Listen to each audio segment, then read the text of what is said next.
പിതാവിന്റെയും പുത്രന്റെയും പരിശുദ്ധാത്മാവിന്റെയും നാമത്തിൽ ആമേൻ. അമ്മേ പരിശുദ്ധ അമ്മേ, അമ്മേ പരിശുദ്ധമേ, ദൈവമാതാവേ, കൃപാസനത്തിലൂടെ ഞങ്ങൾക്കും ഞങ്ങളുടെ ദേശത്തിനും അമ്മ മധ്യസ്ഥം തേടി തന്ന എല്ലാ അനുഗ്രഹങ്ങൾക്കും കൃപകൾക്കും ഞങ്ങളിപ്പോൾ ഹൃദയം നിറഞ്ഞ നന്ദി പറയുന്നു. അമ്മേ പരിശുദ്ധമേ, ദൈവമാതാവേ, 2004 ഡിസംബർ 7 ഉച്ചകഴിഞ്ഞ് 2:30 കൃപാസനത്തിൽ സംഭവിച്ച അമ്മയുടെ പ്രത്യക്ഷപ്പെടലിനെ കുറിച്ച് തിരുസഭയ്ക്ക് സമർപ്പിച്ചിരിക്കുന്ന പഠനരേഖകളുടെ മേൽ സഭാത്മകമായ പഠനം ആരംഭിക്കുവാൻ ഞങ്ങൾ പ്രാർത്ഥിക്കുന്നു. അമ്മേ പരിശുദ്ധമേ, ഭൂസ്വർലോകങ്ങളുടെ രാജ്ഞിയായ അങ്ങേയ്ക്ക് ഭൗമസംരക്ഷണത്തിനായി പ്രപഞ്ചപ്രകൃതിയെ തന്നെ തിരുസഭ പ്രതിഷ്ഠിക്കുവാൻ ഈ പ്രത്യക്ഷീകരണം വഴി ഇടയാക്കണമേ. പരിശുദ്ധമേ, ജപമാല മാതാവേ, സകല കൃപാസനം പ്രാർത്ഥനയോടും ചേർത്ത് ഞങ്ങളിപ്പോൾ പ്രാർത്ഥിക്കുന്ന ഈ കുടുംബത്തിന്റെ പ്രത്യേക നിയോഗം പറ മക്കളെ.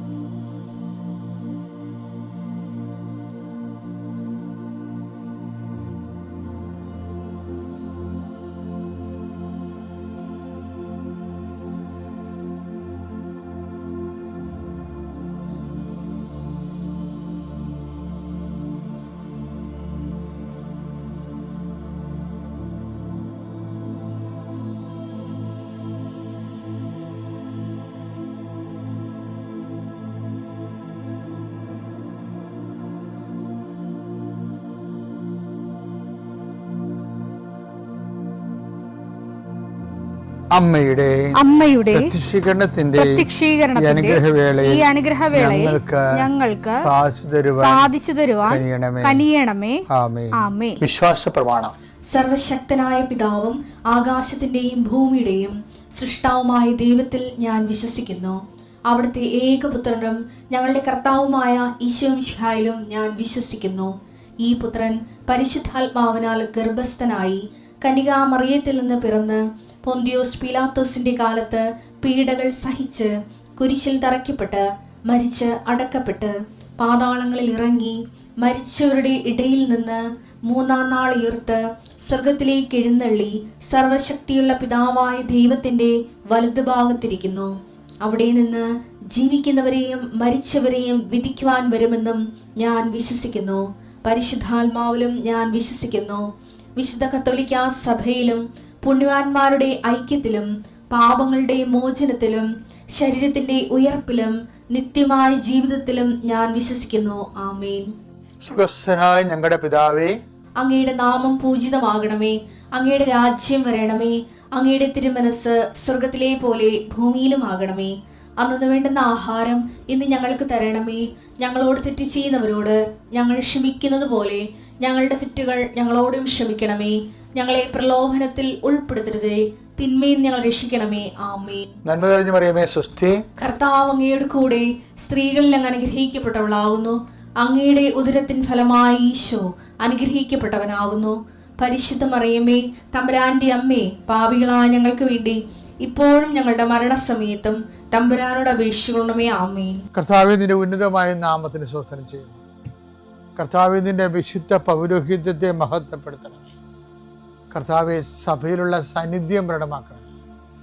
40 വർഷം ഞാൻ അർപ്പിച്ച കൃപാനയുടെ യോഗ്യതയാൽ കൃപാസന അൾത്താറെ ജീവനോടെ പ്രത്യക്ഷപ്പെട്ട പരിശുദ്ധ അമ്മയുടെ മാധ്യസ്ഥത്തിൽ ഞാൻ മക്കളെ ആശീർവദിക്കുന്നു. ഈശോയെ, എവിടെയെങ്കിലും യാത്ര ചെയ്യുന്ന മുമ്പ് ഇതൊന്ന് കൂറിയിട്ട് പോണവരുണ്ട്. ഈശോയെ, അവർ മക്കളുടെ ഇന്നത്തെ മുഴുവൻ യാത്രകൾ ഞാൻ അങ്ങേക്ക് ഏൽപ്പിക്കുന്നു. അവരുടെ കണ്ണുനീര് ഒപ്പണം കർത്താവെ. അവർ പോകുന്ന ഇടങ്ങളിൽ നീ അവിടെ കൂടെ പോകണം. പലരും ഒറ്റക്കാണ്. പലരും അവർ ഒറ്റക്ക് പോയിട്ട് നടക്കാത്ത പല കാര്യങ്ങൾക്ക് വേണ്ടിയാണ് പോണത്.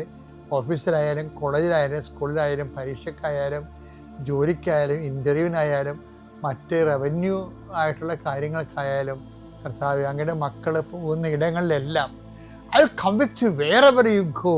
മുഖത്തെ ആവേശപ്പെടുത്തുന്ന അങ്ങയുടെ അഭിഷേക വചനമാണ് നീ എവിടെ പോയാലും ഞാൻ നിലകൊണ്ടാകും. കർത്താവെ, ഞങ്ങൾ ആഴമായത് വിശ്വസിച്ചുകൊണ്ട് കർത്താവ് ഈ മക്കൾ നിന്നെയും കൊണ്ടുപോകാൻ ഇടയാക്കണമേ. അമ്മേ പരിശുദ്ധമേ, സമയത്തിൻ്റെ അധികാരി സഞ്ചാരി മാതാവേ, അങ്ങയുടെ മക്കളുടെ കൂടെ സഞ്ചരിക്കണമേ എന്ന് പ്രാർത്ഥിക്കുന്നു. നിത്യം പിതാവും പുത്രനും പരിശുദ്ധാത്മാവായ സർവ്വേശ്വര എന്നേക്കും ആമേൻ. നമ്മൾ ഇന്നലെ ചെല്ലാനം പള്ളി ധ്യാനിപ്പിക്കാൻ പോയ കാര്യം പറഞ്ഞില്ലേ? ആ ചെല്ലാനം പള്ളി 2ാമത്തെ ദിവസത്തെ എന്ന് പറയുമ്പോൾ ഞാൻ ഓർക്കുന്നുണ്ട്, ഈ കരയും കടലും കായലും കാണാതെ മൊത്തം വെള്ളപ്പൊക്കത്തിൽ കിടക്കുകയാണ്. നല്ല തണുത്ത കാറ്റും നല്ല ശക്തമായ കാറ്റും മഴയൊക്കെ. അതുകൊണ്ടാണ് പള്ളിയിൽ ആൾ കുറയുന്നത്. ആൾ വളരെ കുറഞ്ഞ, ആ ചെറിയ പള്ളിയാണെങ്കിൽ പോലും അതിൻ്റെ നിൽക്കാനുള്ള 10, 15, 20 ആളാണ് ഉണ്ടായത്. അപ്പോൾ ഞാൻ ഈ ആലപ്പുഴ അവിടം വരെ ചെല്ലണമായി. ശരിക്കും പറഞ്ഞാൽ 20 ആളിന് വേണ്ടി ഇവിടുന്ന് ആലപ്പുഴ വരെ പോകും. അപ്പോൾ ഇത് ആലപ്പുഴയിൽ നിന്ന് ഈ ചെല്ലാനം വരെ പോകും. കൊച്ചി ജില്ലയിലാണ്. അപ്പോൾ എന്താ പക്ഷേ എറണാകുളം ജില്ലയിലെ. അപ്പോൾ ഇങ്ങനെയുള്ള സാഹചര്യങ്ങളിലൂടെ ദൈവം നമ്മളെ കൊണ്ടുപോകണതാണ് ശരിക്കും പറഞ്ഞത്. അന്ന് അവിടെ ഒരു സംഭവം നടന്നു. 3-ാം ദിവസം ഞാൻ ചെല്ലുമ്പോൾ ഞങ്ങൾ ചെല്ലണത് തന്നെ ഈ ഓർഗൺ ഉണ്ടല്ലോ, ഈ വലിയ ഓർഗൺ നമുക്ക് അവിടെ പിടിച്ചുകൊണ്ട് പോകണം. അവിടെ ഓർഗണൊന്നുമില്ല. ഓർഗൺ ഞങ്ങൾ വണ്ടിയെ വന്നിട്ട് വണ്ടി നിർത്തിയിട്ട് അവിടെ നിന്ന് ഓർഗൻ്റെ ഒരു തല മുമ്പിലും ഒരു തല പുറകിലുമായിട്ട് വട്ടം പിടിക്കാൻ പറ്റത്തില്ല, നീളം പിടിച്ചുകൊണ്ട് 1 കിലോമീറ്റർ പോകണം. ഇത്രയും കഷ്ടപ്പെട്ട് ആ പള്ളി ചെല്ലുമ്പോഴല്ല നമ്മൾ കാണുന്നത് ആ പള്ളിക്ക് ചുറ്റുകൊണ്ടിരുന്ന പന്തലൊക്കെ ബോർസൊക്കെ ഒഴുകി നടക്കി കാറ്റടിച്ചിട്ട് കായലിൻ്റെ കാറ്റെന്ന് പറയണത് പാടശേഖരം, കായലല്ല പാടശേഖരമാണ്. അവിടെ വെള്ളം ഇങ്ങനെ രാജ്യം മുഴുവനും വെള്ളം നിൽക്കുക. അപ്പം അവിടെ കാറ്റടിച്ചിട്ട് തടയില്ലാത്ത കാറ്റാണ് നേരെ വന്ന് പന്തലിലടിച്ച് ഈ അവിടെയുള്ള സൗണ്ട് ബോക്സൊക്കെ അട്ടി വെച്ചിട്ടുണ്ടായിരുന്നു. അതെല്ലാം താഴിട്ട് അതിനകത്ത് ഇത് വെള്ളത്തിൽ ഒഴുകിയ സാധനമൊക്കെ ഭയങ്കരമായ നമുക്ക് സങ്കടം പറഞ്ഞതില്ലേ, നമുക്ക് സങ്കടമല്ല, നമ്മൾ ചിലപ്പോൾ സമയത്ത് ദൈവത്തിനെ അറിയാൻ പാടില്ലാത്തവരാണെങ്കിൽ ഓർക്കും, ഇത്രയും കഷ്ടപ്പെട്ട് ഞാൻ എന്തിനാ ധ്യാനം നടത്തണം, ദൈവത്തിന് വേണ്ട പിന്നെ എനിക്കെന്തിനാ, അങ്ങനെ ചിന്തിച്ചു പോകും. ഞാൻ ചിന്തിച്ചായിരുന്നു ആ സമയത്ത്. കർത്താവിന് വേണ്ടത് എങ്കിലും ഇപ്പം നമുക്ക് എന്തിനാണ് നല്ല രീതി, കാര്യം കഷ്ടപ്പെട്ടാണ് നമ്മളവിടെ വരണത്. ഇടവക്കാരും ഇല്ല, ഇടവക 14,000 10,200 വീട്ടുകാരുള്ളതാണ്. അപ്പോൾ 15 പേരാണ് ഈ ധ്യാനത്തിൽ വന്നിരിക്കുന്നത്. സിറ്റുവേഷൻ അതുകൊണ്ടാണ്. അവർക്ക് ധ്യാനത്തിന് കുറവൊന്നുമുള്ളതല്ല. ഈ പള്ളിയിലേക്ക് ഇവിടം വരെ കഷ്ടപ്പെട്ട് തോട് നീന്തിയൊക്കെ വരണ്ടേ. അങ്ങനെ കണ്ടോ. 5-ാം ദിവസം ആയപ്പോഴേ മൂന്നാം ദിവസം ആയപ്പോൾ കറണ്ടും പോയി. കാറ്റും മഴയും മാത്രമല്ല, എന്താ ന്യൂനമർദ്ദം നടന്ന അന്നത്തെ കാലത്ത്. കാറ്റും മഴ മാത്രമല്ല, ധ്യാനിപ്പിച്ചുകൊണ്ടിരിക്കുന്ന സമയത്ത് കറണ്ട് പോയി ധ്യാനം ഇടയ്ക്ക് വെച്ച് നിർത്തേണ്ടി വന്നു. ആൾക്കാരെ കാണാൻ പറ്റണില്ല. അപ്പം ഞാനിങ്ങനെ ഇരുട്ടത്ത് ഇതിൻ്റെ ആൾക്കാരെ നിൽക്കുക. അപ്പോൾ കറണ്ട് വന്നില്ലെങ്കിൽ വീട്ടിൽ പോകാം, കാര്യം ആരും ഇല്ല. ധ്യാനം അവസാന ദിവസമായി, ഒരു നന്ദി പറയാൻ പോലും ആരും വന്നിട്ടില്ല അവിടെ എങ്ങും പോയി ഇടവകയെന്ന്. അപ്പോൾ ഞാനിങ്ങനെ ആൾക്കാരെ നിൽക്കുകയാണ്, ഇരുട്ടത്ത് നിൽക്കുകയാണ്. നല്ല തണുത്തിട്ട് ചെവിയുടെ അകത്ത് കൂടി തണുത്ത കാറ്റ് പല്ല് കിടിപ്പിടുന്നുണ്ട്. അപ്പോൾ എങ്ങാനും അവസാനം ഒരു ആരാധന നടത്താനുള്ള വകുപ്പുണ്ടെങ്കിൽ ആരാധന നടത്താവുന്ന രീതിയിൽ നിൽക്കുകയാണ്. അതിനിടെ കറണ്ട് വരികയാണെങ്കിൽ, പക്ഷെ കറണ്ട് വന്നില്ല. കറണ്ട് വരാതെ എന്നാൽ ചേർത്ത് കെട്ടിപ്പോയേക്കാം.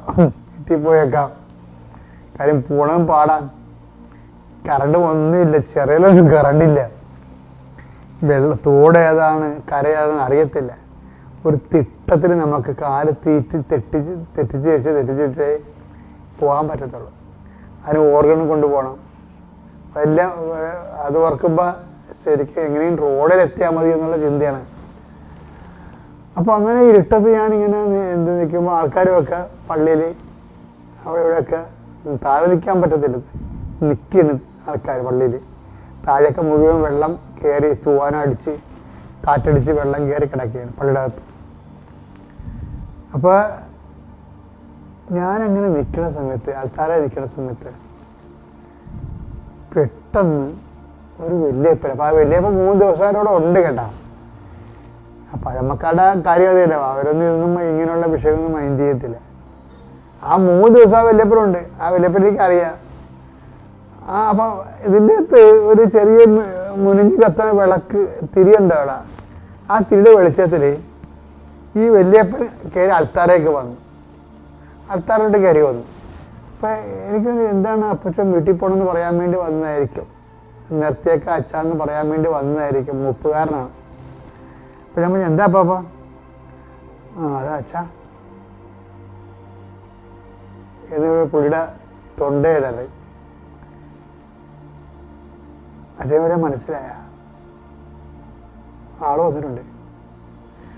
അച്ഛന് വല്ല മനസ്സിലായ എന്ന് നോക്കുമ്പോൾ ഞാൻ ഈ ഇരുട്ടത്ത് ഈ അപ്പാവിൻ്റെ മുഖത്ത് നോക്കുകയാണ്. അപ്പോൾ ആള് വന്നിട്ടുണ്ട്. ആള് വന്നെന്ന് പറഞ്ഞില്ല, വല്ലാത്തൊരു സുഗന്ധം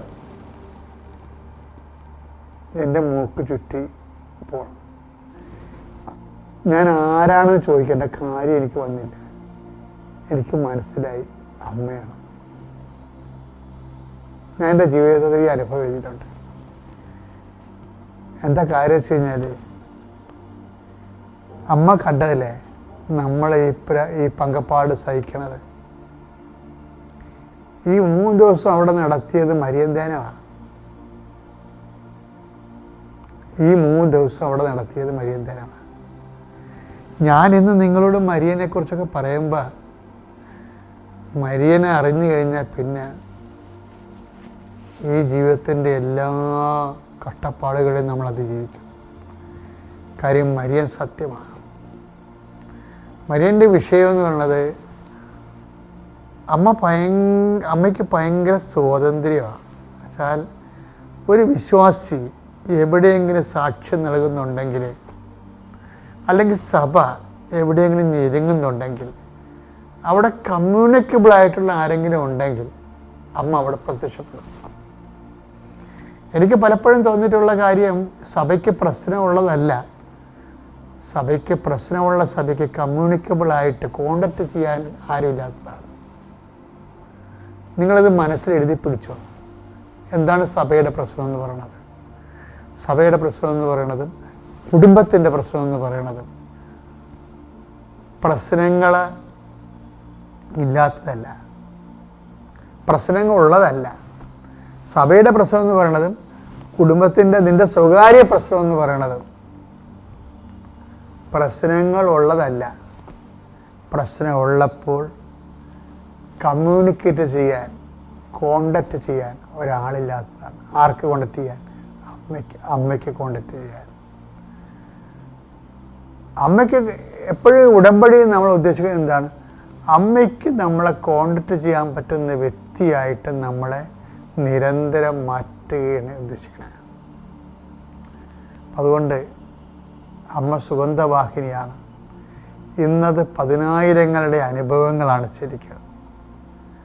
അതിനൊരു വചനമുണ്ട് പ്രഭാഷകനിൽ. ആ പ്രഭാഷണം 24:15 എടുത്ത്, ഇലവങ്കം പോലെയും സുഗന്ധ തൈലം പോലെയും ഞാൻ പരിമളം പരത്തി. ഞാൻ വിജ്ഞാനത്തെ കുറിച്ചാണ് നമുക്ക് പറയണം അവിടെ പറയണത്. അപ്പോൾ വിജ്ഞാനം എന്ന് പറഞ്ഞാൽ ആരാണ്? അമ്മ ആരാണ്? ബോധജ്ഞാനത്തിൻ്റെ സിംഹാസനമാണ്. വിജ്ഞാനത്തോട് ചേർന്ന് എപ്പോഴും പരിമളമുണ്ട്, സുഗന്ധാഭിഷേകം ഉണ്ടാകും. ഞാൻ സുഗന്ധം പരത്തി. പറഞ്ഞോളൂ. വിശിഷ്ടമായ മീറ പോലെ ഞാൻ സൗരഭ്യം വീശി. നറുംപശ, ചന്ദനം, കുങ്കുമം, ദേവാലയത്തിലെ കുന്തുരുക്കം എന്നിവ പോലെയും ഞാൻ സുഗന്ധം പ്രസരിപ്പിച്ചു. സുഗന്ധ പ്രസരണം എന്ന് പറയുന്നത് ഒരു ആധ്യാത്മിക അനുഭവമാണ്. നീ ദൈവമായിട്ട് ഇൻറ്റിമസി ആകുമ്പോൾ നിനക്ക് ലഭിക്കാൻ സാധ്യതയുള്ള സാന്നിധ്യത്തിൻ്റെ അടയാളമാണത്. എത്രയും വേഗം നീ പ്രാർത്ഥിച്ചു. അമ്മയ്ക്ക് കോണ്ടാക്ട് ചെയ്യാൻ പറ്റിയ ഒരു പേഴ്സണായി നീ വളരാൻ കർത്താവ് നിന്നെ സഹായിക്കട്ടെ. പിതാവിൻ്റെയും പുത്രൻ്റെയും പരിശുദ്ധാത്മാവിൻ്റെയും നാമത്തിൽ. ഈശോയ്ക്കും തിരുകുമാരനും കോടാനുകോടി നന്ദി. എൻ്റെ പേര് റീമാദാസ്. ഞാൻ എടക്കൊച്ചി പാമ്പായ്മുല സെൻറ്റ് മേരീസ് ഇടവകംഗമാണ്. ഇതെൻ്റെ ഭർത്താവ് ദാസ്. ഇതെൻ്റെ മോൾ ബിനീറ്റ. ഞാൻ 2022 ജൂലൈ 9-ാം തീയതിയാണ് ഉടമ്പടി എടുത്തത്. എനിക്ക് ഒരുപാട് ബുദ്ധിമുട്ടുകളുണ്ടായിരുന്നു. അപ്പോൾ പലരും എന്നോട് പറയുമായിരുന്നു കൃപാസനത്തിൽ വന്ന് ഉടമ്പടി എടുക്കാൻ. എന്നാൽ ഞാനത് കൃപാസനത്തിൽ അധികം വിശ്വസിച്ചിരുന്നില്ല. അതുകൊണ്ട് ഞാൻ ഉടമ്പടി എടുക്കാൻ ഒരുപാട് വൈകി. പിന്നെ എനിക്ക് താങ്ങാനാവാത്ത ഒരു സങ്കടം വന്നപ്പോൾ ഞാൻ തന്നെ അറിയാണ്ടെന്നോണം ഓടി ഇവിടെ എത്തിയതാണ്. പോരുന്ന വഴിക്ക് തന്നെ എനിക്ക് മാതാവിൻ്റെ മുല്ലപ്പൂവിൻ്റെ മണം എനിക്ക് അറിയാൻ തുടങ്ങി. അപ്പോൾ തന്നെ എനിക്ക് മനസ്സിലായി അമ്മ എൻ്റെ കൂടെ തന്നെ ഉണ്ടെന്ന്. ഇവിടെ വന്ന് ഞാൻ ഉടമ്പടിക്ക് വന്നപ്പോൾ അന്ന് ഒരുപാട് തിരക്കുണ്ടായിരുന്നു. അപ്പോൾ എന്നോട് എല്ലാവരും പറഞ്ഞ് നീ ഉടമ്പടി എടുക്കാൻ നിൽക്കണ്ട, മോൾ ഒറ്റക്കല്ലേ വന്നേക്കണത്, വീട്ടിൽ പോയിക്കോന്ന് പറഞ്ഞ്. അപ്പോൾ ഞാൻ പറഞ്ഞ് ഇല്ല, ഇവിടെ എന്നെ അമ്മയും ഈശോയാണ് കൊണ്ടുവന്നേക്കണമെങ്കിൽ ഞാൻ ഇവരെ രണ്ടുപേരായിട്ട് മാത്രമേ ഇവിടുന്ന് പോകുള്ളൂ ഞാൻ പറഞ്ഞായിരുന്നു. അങ്ങനെ ഞാൻ അവിടെ ക്ലാസ് കേൾക്കാൻ വേണ്ടി ഇരിക്കുമായിരുന്നു. അപ്പോൾ ഞാനെന്ന് പറഞ്ഞാൽ ഒരു 3 കൊല്ലത്തോളം കാലം എന്നെ എല്ലാവരും എൻ്റെ ബുദ്ധിമുട്ട് കണ്ടിട്ട് ഉടമ്പടി എടുക്കുന്നുണ്ട് പറയുമായിരുന്നു. എനിക്ക് സ്വന്തമായിട്ടൊരു വീടില്ലായിരുന്നു. പിന്നെ ഞങ്ങളൊരു ബിസിനസ് നടത്തിയിട്ടാണെങ്കിൽ അത് ഞങ്ങൾക്ക് വളരെയേറെ തകർച്ചയിലേക്ക് പോയി 5 ലക്ഷത്തോളം കടം വന്നു. 21 കൊല്ലമായി ഒരു ഭവനത്തിന് വേണ്ടിയിട്ട് ആഗ്രഹിക്കുന്നു. അപ്പോൾ ഞാൻ എപ്പോഴും ബൈബിളെടുത്ത് പ്രാർത്ഥിക്കുമ്പോൾ എനിക്ക് മിക്കപ്പോഴും കിട്ടുന്നത് എല്ലാത്തിനൊരു സമയമുണ്ട് എന്നാണ് എനിക്ക് കിട്ടിയിരുന്നത്. അപ്പോൾ അതുപോലെ തന്നെ ഇപ്പോൾ മാതാവിൻ്റെതും ഒരു സമയത്തോട് ബന്ധപ്പെട്ട് തന്നെയാണ് എനിക്ക് കിട്ടിയത്. അപ്പോൾ ഇവിടെ വന്നു കഴിഞ്ഞപ്പോഴാണ് എനിക്ക് മനസ്സിലായത് എന്നെ മറ്റാരും അല്ല ഇവിടെ കൊണ്ടുവന്നത്, മാതാവ് തന്നെ. 3 കൊല്ലത്തോളം പലരിലൂടെ എന്നെ വിളിച്ചൂടെ, പക്ഷെ ഞാൻ വന്നില്ല. ഞാൻ പറയുന്നത് ഇതാണ്, കൃപാസനത്ത് മാത്രമേ ഞാൻ പോവാതെ ഉള്ളൂ. ബാക്കി പോട്ടയിലായാലും IMSലായാലും എവിടെ ആയാലും ഞാൻ എല്ലായിടത്തും ധ്യാനത്തിന് പോയിട്ടുണ്ട്. എന്നിട്ട് എനിക്ക് ഒരു വീട് കിട്ടിയിട്ടില്ല. പിന്നെ ഒരു തരി മണ്ണില്ലാത്ത ഞാൻ എങ്ങനെയാണ് ഇനി വീടുണ്ടാക്കണം? ബാങ്ക് മുഴുവൻ ലോണിന് അന്വേഷിച്ച് നടന്നിട്ടുണ്ട്. പിന്നെ പോപ്പുലർ പാർട്ടി എന്നൊക്കെ പറഞ്ഞാൽ അവർ പല വീടിന് വേണ്ടിയിട്ട് സമരങ്ങളൊക്കെ ചെയ്യണമെന്നിട്ട് അങ്ങനെ ഞാൻ കുമ്പളത്തൊക്കെ പലയിടത്തൊക്കെ പോയിട്ടുണ്ട്. ഒരുപാട് പേരോട് ചോദിച്ചിട്ടുണ്ട് വില കുറച്ച് സ്ഥലം തരുമോയെന്ന്. അങ്ങനെയും കിട്ടിയിട്ടില്ല. അപ്പം ഞാൻ ഒരുപാട് സങ്കടപ്പെട്ടാണ് നിന്നിച്ചത്. അവസാനം ഒരു ബാങ്കിലേക്ക് ചോദിച്ചപ്പോൾ അവർ പറഞ്ഞ് മക്കൾ ചെറുതായതുകൊണ്ടും ഞങ്ങളുടെ പ്രായം കഴിയാറായതുകൊണ്ടും ജോലി ഇനി അധികം എടുക്കാനൊക്കെ ഇല്ലാത്തത് കൊണ്ടും ലോണ് തരാൻ പറ്റില്ല ചേച്ചിക്കെന്ന് പറയും. അന്ന് ഞാൻ പറഞ്ഞു ഇനി ഞാൻ വീടിൻ്റെ കാര്യം പറഞ്ഞു ഒരിടത്തും ഓടൂല. ഈശോയ്ക്ക് ഇഷ്ടമുണ്ടെങ്കിൽ എനിക്ക് തരട്ടെ, ഞാൻ വീടിന് പോവില്ല. ഞാൻ ഈ കോൽ ഒടിച്ചിരിക്കണം. ഇനി ഒരാളും എന്നോട് വീടിൻ്റെ കാര്യം പറയണ്ട, എന്നെ വിളിക്കാൻ വേണ്ട, ഒരു ബാങ്കിലും വരില്ല എന്ന് ഞാൻ പറഞ്ഞിരുന്നു. അങ്ങനെ ഇരിക്കുന്ന സമയത്താണ് ഞാൻ ഇവിടെ വരുന്നത്. ഇവിടെ വന്ന് സങ്കടം സഹിക്കാൻ പറ്റാണ്ട് വന്ന് ഉടമ്പടി എടുത്ത് പോയി കഴിഞ്ഞപ്പോൾ എനിക്ക് 3 പ്രാവശ്യം അച്ഛൻ്റെ അടുത്ത് ഇവിടെ അൽത്താരയിൽ വന്ന് ബ്ലെസ്സിങ് മേടിക്കാൻ പറ്റി. വന്നു കഴിഞ്ഞപ്പോൾ ഒരു പ്രാവശ്യം വന്നത് എൻ്റെ ഭർത്താവിൻ്റെ തറവാട്ടിൽ തന്നെ വീട് വെക്കാനായിട്ട് എനിക്ക് ഒരു ഭാഗ്യം കിട്ടി. അപ്പോൾ ഞാൻ അവിടെ പ്ലാൻ വരച്ചു. ആ പ്ലാനായിട്ടാണ് ആദ്യം ഇവിടെ അൽത്താരയിൽ വരുന്നത്. അൽത്താരയിൽ വന്ന് അച്ഛൻ്റെ കയ്യിൽ കൊടുത്തു. അച്ഛൻ മാതാവിനെ ഈശോനെ മുത്തിച്ച് കഴിഞ്ഞിട്ട് എൻ്റെ അടുത്ത് വന്ന് ചോദിച്ചത് ഇതാണ്, നിനക്ക് ആധാരമുണ്ടോ എന്ന് ചോദിച്ചു. ഞാനപ്പോൾ കരഞ്ഞുപോയി. എനിക്ക് ആധാരവുമില്ല, വീട് വെക്കാൻ പണവുമില്ല, ഒരാഴ്ച കൊണ്ട് വെക്കുന്ന ഒരു ഷെഡാണ് വെക്കാൻ പോണേന്ന് ഞാൻ പറഞ്ഞു. അപ്പോൾ അച്ഛൻ പറഞ്ഞു നീ വിഷമിക്കണ്ട, നിനക്ക് മാതാവ് തരും, ആധാരം നിനക്ക് മാതാവ് തരുമെന്ന് പറയും. പക്ഷെ എനിക്ക് അന്ന് മനസ്സിലായില്ല പറഞ്ഞത് എന്താന്ന്. ഞാൻ വിചാരിച്ചത് ആധാരമില്ലാത്ത ഈ പറമ്പിൽ ഞാൻ വീട് വെച്ച് കഴിയുമ്പോൾ വർഷങ്ങൾക്ക് ശേഷം ഇത്ര കാലം വസിച്ചു എന്നതിൻ്റെ പേരിൽ ഗവൺമെൻറ് തരുമായിരിക്കും എന്നാണ് ഞാൻ കരുതിയത്. പക്ഷേ ചില കാരണത്താൽ എനിക്കവിടെ വീട് വെക്കാൻ പറ്റിയില്ല. ഞങ്ങൾ അവിടെ നിന്ന് പോന്നു. എൻ്റെ വീടായ എടക്കൊച്ചിയിലേക്ക് പോയി. ഞങ്ങളവിടെ വാടകയ്ക്ക് താമസിച്ചു. അവിടെ വാടകയ്ക്ക് താമസിച്ചുകൊണ്ടിരുന്നപ്പോൾ എനിക്ക് ദാനമായിട്ട് 2.5 സെൻറ്റ് സ്ഥലം കിട്ടി. അപ്പോൾ അത് എൻ്റെ പേരിൽ തന്നെ തന്നു. അപ്പോൾ അച്ഛൻ പറഞ്ഞതുപോലെ കറക്റ്റാണ്, മാതാവ് എനിക്ക് ആധാരം തന്നു. അപ്പോൾ ഞാൻ പിന്നത്തെ ഉടമ്പടിയിൽ വെച്ചത് കടമില്ലാണ്ട് എനിക്ക് വീട് വെച്ച് തരണേ എന്നാണ്. അപ്പോൾ അതും അച്ഛൻ പറഞ്ഞു കടമില്ലാണ്ട് നിനക്ക് വീട് വെക്കുമെന്ന് പറഞ്ഞു. അതിന് ഞാൻ ആ വീടിൻ്റെ പ്ലാനുമായിട്ട് ഞാനിവിടെ വന്നു. അപ്പോൾ എനിക്ക് അച്ഛൻ കല്ലിടാനുള്ള മാതാവിൻ്റെ കാശ് രൂപം തന്നു വിട്ടു. ആ കാശ് രൂപം വെച്ചാണ് ഞാൻ കല്ലിട്ടതും. മറ്റൊന്നും ഞാൻ വെച്ചില്ല. എല്ലാവരും പറഞ്ഞു സ്വർണ്ണവും അതും ഇതുമൊക്കെ വെക്കാമെന്ന് പറഞ്ഞു. ഞാൻ ഒന്നും വെച്ചില്ല. മാതാവിൻ്റെ കാശ് രൂപം വെച്ച് കല്ലിട്ടു. ഞാനിപ്പോൾ വീട് വെച്ചു. മെയ് 10-ാം തീയതി പെരവാസ്തലിയായിരുന്നു. 9-ാം തീയതി വെഞ്ചരിപ്പ് നടത്തി.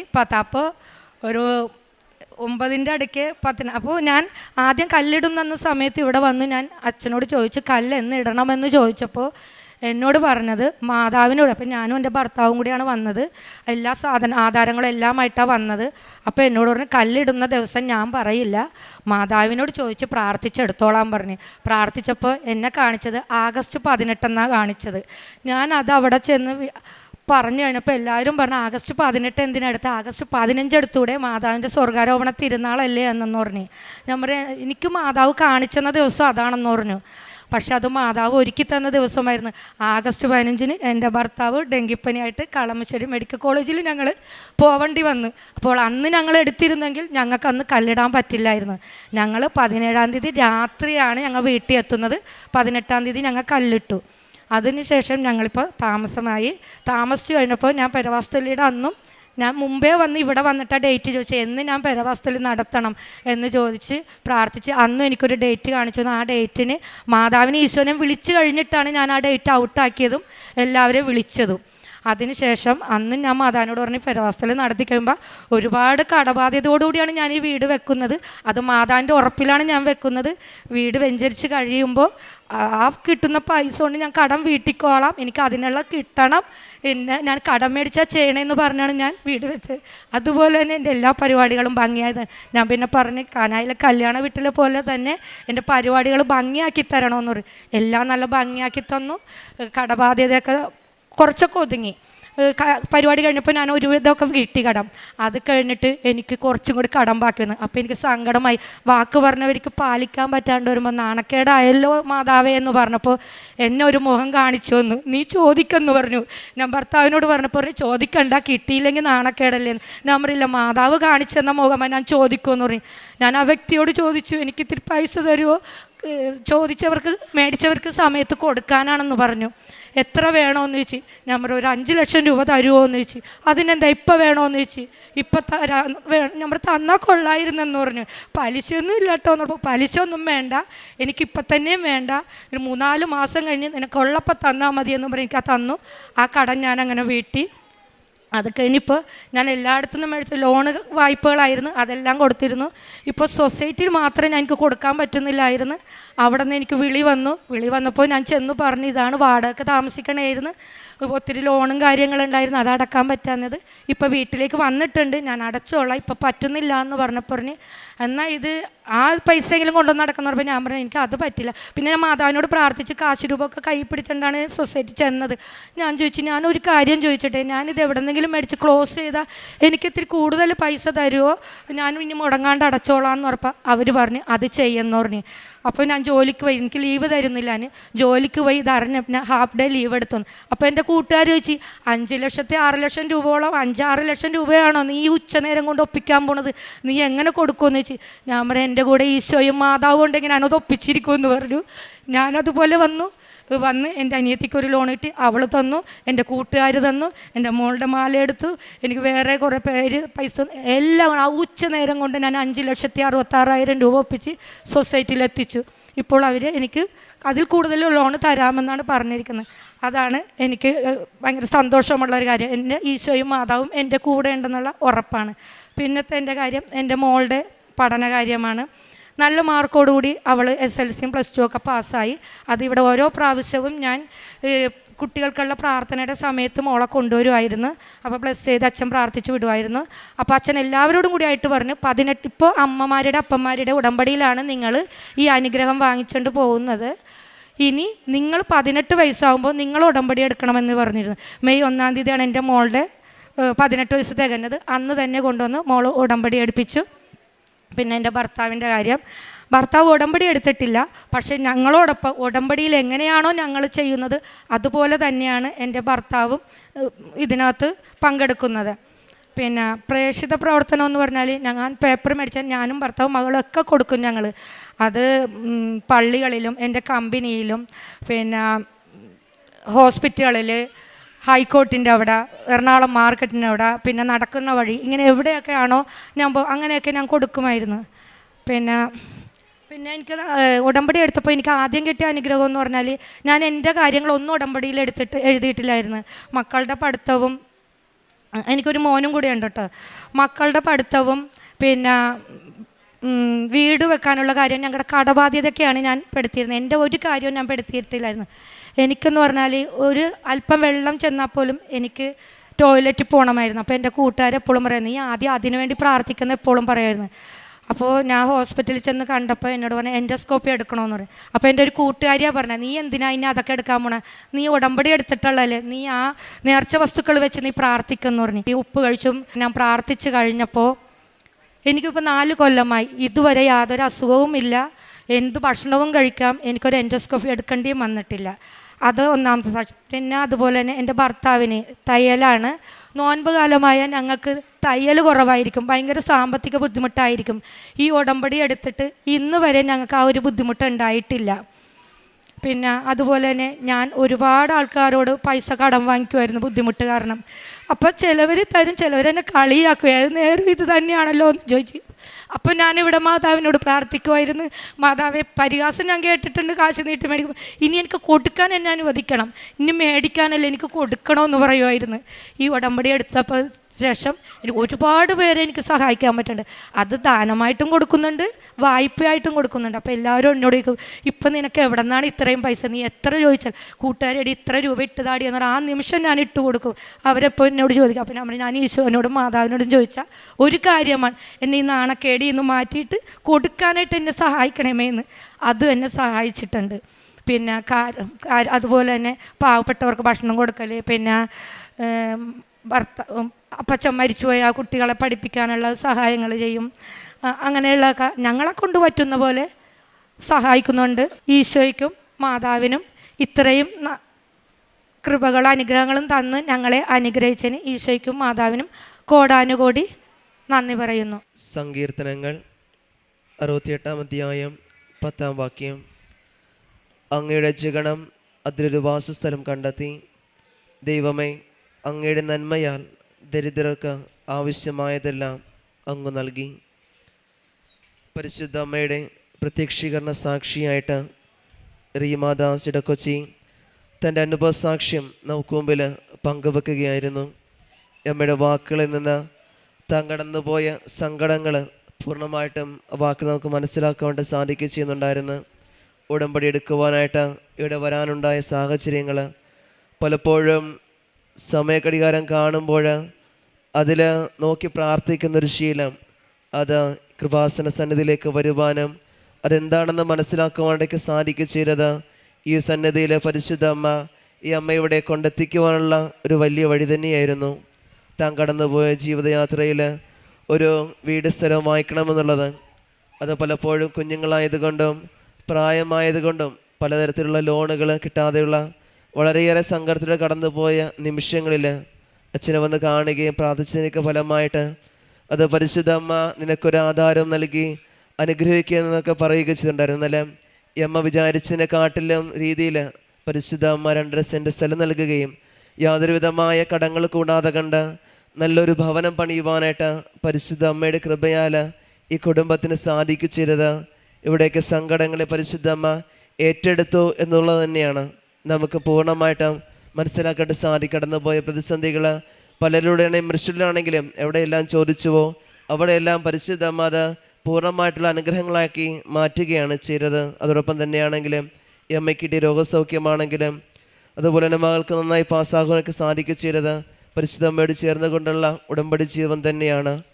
അത് എപ്രകാരമാണെന്നുള്ളത് ഈ അമ്മയുടെ വാക്കിൽ നമുക്കത് പൂർണ്ണമായിട്ട് മനസ്സിലാക്കി തരുന്നുണ്ടായിരുന്നു.